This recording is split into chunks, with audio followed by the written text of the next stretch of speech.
At F3, we believe in building better leaders, men who lead with purpose in their homes, workplaces, and communities. Our QSource is your guide to this journey. It's a practical tool that focuses on 4 key areas: leading yourself, leading others, building strong teams, and creating a lasting legacy.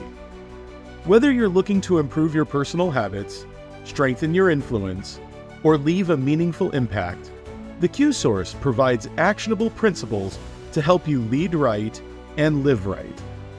Join us in transforming leadership one step at a time. Impact. QSource Chapter 2.1, read by Koala. Forcible contact to a strong effect. Forcible contact is proximity initiated by movement. Proximity, a nearness in geography or relationship, does not occur in stasis. Some sort of movement, action taken in furtherance of purpose, is required by at least one person seeking to be proximate with another. Without a him willing and able to engage in movement, forcible contact will not occur.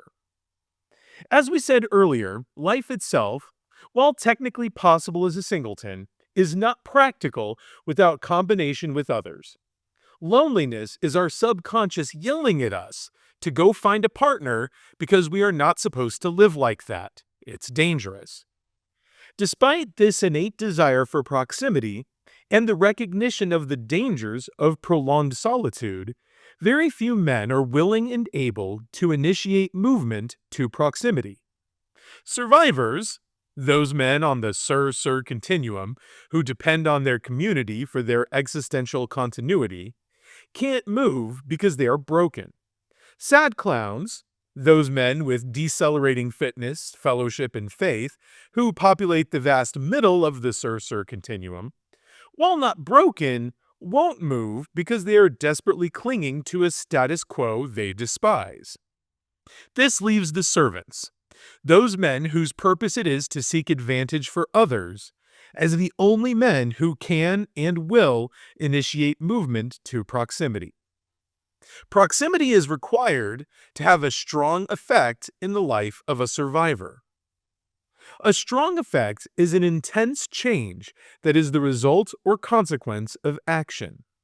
The proximity created by the him results in intense changes in the lives of the people that he forcibly contacts.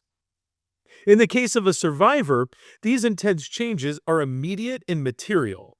They are aimed at the primary 3 layers of Maslow's hierarchy of need: psychological safety and love belonging.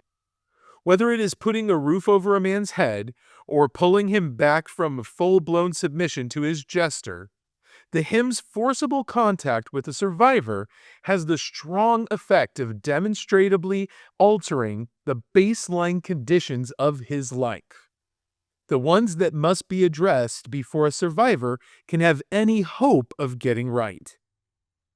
These intense changes require proximity. The him knows that he must metaphorically pull the survivor into his boat so that he can literally be near him. It doesn't work at a distance. A man cannot have impact from afar. A survivor is a man oppressed by the conditions of his life. To free him from that oppression, the him initiates forcible contact. Proximity is required to have a strong effect in the life of a sad clown.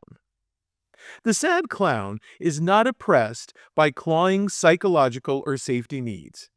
And while might not bring him much comfort, he generally resides in a condition of love and belonging, at least in his immediate family. Unlike the survivor, he is not beset by constant anxiety over his ability to make it through the day. Rather, it is the seeming futility of living out the rest of his life that oppresses him. To free the sad clown from his oppression, the him has to ignite a palpable desire for action in his heart. He has to persuade the sad clown that his status quo, his state of non-movement, is not to his advantage. In many ways, this requires contact that is more forcible than what is called upon to achieve proximity with a survivor, because the sad clown has no immediate psychological or safety needs the him can meet. There are no sad clown homeless shelters at which the him can volunteer. There are no Sad Clowns Anonymous chapters at which the him can serve as a sponsor. The him must find some other and less obvious way to make forcible contact. Likewise, the strong effects that result from forcible contact between a him and a sad clown will be more difficult to see than with the survivor, at least in the short run. This is not because they are any less intense, but because they affect the upper layers of Maslow's hierarchy: esteem, self-actualization, and self-transcendence. And these are more internal than the lower layers of the pyramid.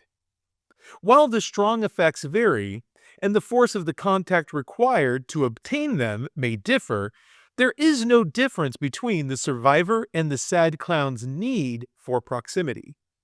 Just as the him must be willing to be and able to pull the survivor into his boat for a season, he must also be willing and able to help the sad clown flip his own boat back into the upright position so that he can begin making headway. In other words, the him helps the sad clown to get right. And this can only be done from the context of a relationship. It takes proximity. A survivor is a man oppressed by the futility of his life. To free him from that oppression, the him initiates forcible contact.